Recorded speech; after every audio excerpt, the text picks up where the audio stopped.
Bonjour à tous. Alors, pas de quoi pavoiser parce qu'il y a des cacahuètes. J'ai donné le tiercé dans l'ordre, le quarté dans l'ordre et le quinté. Et nous avons des abonnés des pronos du cœur qui ont eu le quinté dans l'ordre. On va vous poster à la fin de cette vidéo le témoin d'un quinté dans l'ordre en Flexi 25. Eh bien, pour 55 €, c'est 92,50 € il me semble de gain pour un quinté dans l'ordre. Rien ne va plus dans les rapports du PMU, rien ne va plus. Un quinté dans l'ordre qui rapporte si peu, c'est-à-dire une petite trentaine d'euros de bénéfices pour un quinté dans l'ordre. Mais on trotte sur la tête avec les rapports du PMU. Alors bien sûr, c'est le jeu du mutuel, plus il y a de gagnants, moins ça paye. Mais quand même, il devrait y avoir un plafond, un quinté qui fait 300 € dans l'ordre, alors que c'est le jeu le plus compliqué à trouver en plus dans l'ordre. Je trouve qu'il devrait y avoir des plafonds, et quand pour obtenir ce plafond, il y a des tirelires qui font des millions d'euros. Et ben, pour garantir le plafond le plus bas, quand même, pour un quinté dans l'ordre, il faut piocher dans la tirelire. Moi, de toute ma carrière et depuis qu'il y a des tirelires au PMU, je n'ai jamais entendu quelqu'un qui me dit Jean-Marc, j'ai touché la tirelire du PMU. Jamais entendu. Vous avez entendu quelqu'un dans votre entourage qui a gagné la tirelire du PMU? Voilà. Si vous avez gagné la tirelire du PMU, vous m'envoyez un message et je fais votre interview en exclusivité. Parce qu'il faut faire l'interview des gagnants de la tirelire du PMU, parce qu'on se demande où ça va. Bien. Allez, on va essayer de toucher autre chose que des cacahuètes ce vendredi. Pour moi, il y a un cheval qui gagne à chaque fois qu'il court, c'est le 15 Loulou Dab. Ce loulou me plaît bien. Alors, pour une fois, ce n'est pas un loulou des chauves Lafay, parce que des loulous, ils en ont. L'écurie, c'est leur marque de fabrique, les loulous. Là, c'est Loulou Dab.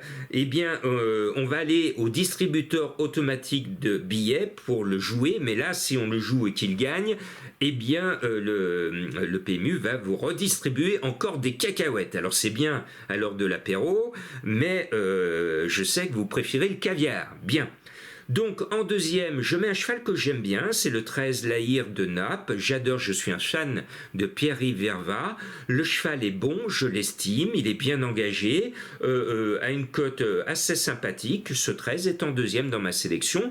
Et puis, il ne peut pas rêver meilleur engagement. Le 16 Last Man, avec celui que je surnomme l'homme qui trotte sur l'eau. Je lui ai donné ce surnom depuis le meeting dernier. Il gagne pratiquement tout au monté et à la clé. Mathieu Mottier, s'il rate cet engagement en or, c'est pas la peine d'avoir un engagement en or. Et puis le 8, Fly Top, est à mon sens la meilleure chance des deux Shabbat au départ.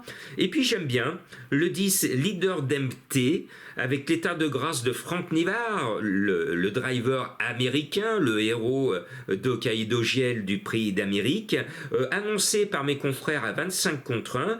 Eh bien, allez Francky, c'est bon.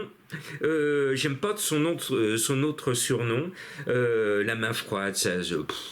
c'est pas bien. Alors que, vas-y Francky, c'est bon, allez, c'est plus rigolo et c'est plus dynamique surtout, c'est plus dynamique. Moi j'aime les mains chaudes, voilà, pas les mains froides. Quand vous serrez la main de quelqu'un que c'est froid, c'est pas encourageant. Ils auraient dû dire la main chaude. Donc j'aime pas ce surnom. Moi je dis Francky, c'est bon. Allez Francky, c'est bon, avec le 10, vous m'en direz des nouvelles. Le 5, Killer Rennes, alors lui, tout va bien, il enchaîne les succès en fin d'année, rien à dire, ne serait-ce que Baker, je l'aime bien, c'est l'un des bons drivers européens, je l'ai mis peut-être un peu bas dans ma sélection, mais je l'ai mis. C'est le principal. Et puis, Madame Colombo a fait un très bon choix avec cette force de la nature, le numéro 7, mené par Alexandre Abrivard.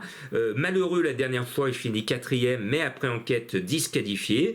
J'aime bien son nom, c'est un cheval que je suis depuis bien longtemps, et il est peut-être légèrement barré pour les 2-3 premières places, mais je pense que comme c'est une force de la nature, il doit justifier son nom et disputer les premières places avec Alexandre Legrand, qui lui-même est une force de la nature puisqu'il est revenu de son accident qu'il avait eu avec Just Love You. Et bien donc ce set obligé de faire confiance à Madame Colombo. Et puis, je vous ai parlé de l'état de grâce de Franck Nivard, mais il y a le même état de grâce pour l'écurie d'Ersoir, avec Hokkaido Giel, le Nof Legacy Giel. Alors, j'ai posté le jour du prix d'Amérique, 1h30 avant le départ du Quintet, une exclusivité, puisque j'ai profité du calme autour de l'écurie d'Hokkaido Giel, où il n'y avait pas beaucoup de monde autour de son écurie. Moi, j'étais dans les écuries aux côtés de M. Dersoir, que je salue, et j'ai fait son interview, et je lui ai posé avant le départ du prix d'Amérique. Le programme après, je dis, c'est le prix de Paris ou le prix de France, et il me dit en exclusivité, avant le départ du prix d'Amérique, ça sera le prix de France. Donc comme quoi les abonnés des Pronos du Cœur ont aussi de temps en temps des informations exclusives. Donc comme l'écurie est en état de grâce et que Hokkaido Giel va défendre sa nouvelle réputation dans le Prix de France dimanche, eh bien je mets le Nof Legacy Giel, qui ne sera pas mené par Franck Nivard, mais par Benjamin Rochard. Eh bien Franck, alors pourquoi tu n'es pas sur le sulky de Legacy Giel? Bon, on verra. Alors, si ça se trouve, Dersoir va être là, et Nivard aussi, comme ça, il y aura 2 états de grâce sur le ticket. Bien sûr, je vous entends, mais Jean-Marc, je n'ai pas mis tel ou tel chevaux. Et oui, mais je ne peux pas tous les mettre. C'est compliqué, c'est compliqué. Allez, bon prix de France, ça arrive au petit trot. On va vibrer encore ce dimanche avec une très belle course, la première revanche du prix d'Amérique.